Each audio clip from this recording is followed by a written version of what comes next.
বন্ধুরা, nail polish তো আমরা সবাই লাগাতে ভালোবাসি, কিন্তু নেল পলিশ লাগানোর 1-2 দিন পরেই নেল পলিশ একটু একটু করে উঠতে থাকে। এইটা হয় একটা বড় সমস্যা।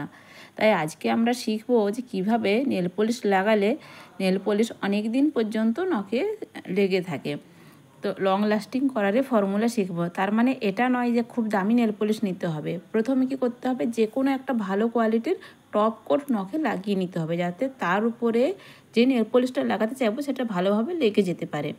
সেটাকে একটু শুকনো করে নিয়ে তার উপরে এবারে একটা নেল পলিশ লাগাবো। যে নেল পলিশই লাগান সেটা কিন্তু পাতলা লেয়ার লাগাবেন, মোটা করে লাগাবেন না। এখানে আমি এই ল্যাকমে 925-এর একটা ল্যাভেন্ডার কালারের নেল পলিশের 2 লেয়ার পাতলা লেয়ার লাগাচ্ছি।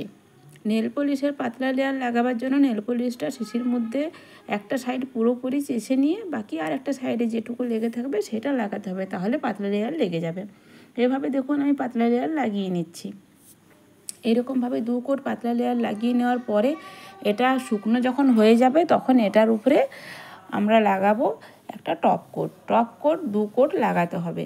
আর নখের যে ধারটা আছে সেই ধারগুলোতে ভালোভাবে নেল পলিশটা মুছে নিতে হবে, যাতে সেই জায়গাটা ভালোভাবে সিল হয়ে যায় এবং সেখান থেকে কোনোভাবে ব্রেক না করে। এইটাই হচ্ছে নেল পলিশে লং লাস্টিং করার বেসিক ফর্মুলা। এটা দিয়ে আপনি যে কোনো দামের নেল পলিশকেও লং লাস্টিং করতে পারবেন। এমন নয় যে দামি নেল পলিশ দরকার, শুধু বেস কোট দরকার, একটা পাতলা লেয়ার লাগাতে হবে মাঝখানে, আর তার উপরে টপ কোট লাগাতে হবে, তাহলে নেল পলিশ লং লাস্টিং করবে। আর প্রত্যেকটা স্টেপ একটু ধীরে ধীরে করতে হবে, যাতে মাঝখানে শুকোবার সময় পায়, তাহলে পরে নেল পলিশ লাগানোটা খুব ভালো হয়। তো এখানে আমি একটা নখে দেখুন এবারে এই যে একটা করে দেখালাম একটা নখের উপরে যে এভাবে নেল পলিশটা লাগাতে হয়। এইটা আমার এখন টপ কোট লাগানো চলছে। এটা দেখুন সাইড থেকে আমি ভালোভাবে সিল করে দিলাম। এইরকমভাবে আমি প্রত্যেকটা নখে লাগিয়ে নেব। দেখুন আরেকটা নখের উপরে আমি নেল পলিশটা অ্যাপ্লিকেশন করে নিচ্ছি। তো এই নখটার উপরে এই যে ধীরে ধীরে লাগাতে হবে। হড়বড়িতে সাইডে অনেক লেগে যায়, সেটা মোছার একটু সমস্যা থাকে, যদিও তার উপায় আছে, কিন্তু একটু স্লো লাগালে সাইডে লাগেই না। তো এইরকমভাবে লাগিয়ে নিয়ে দেখুন আমি প্রত্যেকটা নখের উপরে লাগিয়ে নিয়েছি। এবার এটার উপরে আমি টপ কোটটাও লাগিয়ে নেব। তো দেখুন এবার টপ কোটটা লাগিয়ে নিচ্ছি। এখানে আমি প্লামের টপ কোট ব্যবহার করছি। এটা টপ কোটেরও কাজ করে, বেস কোটেরও কাজ করে।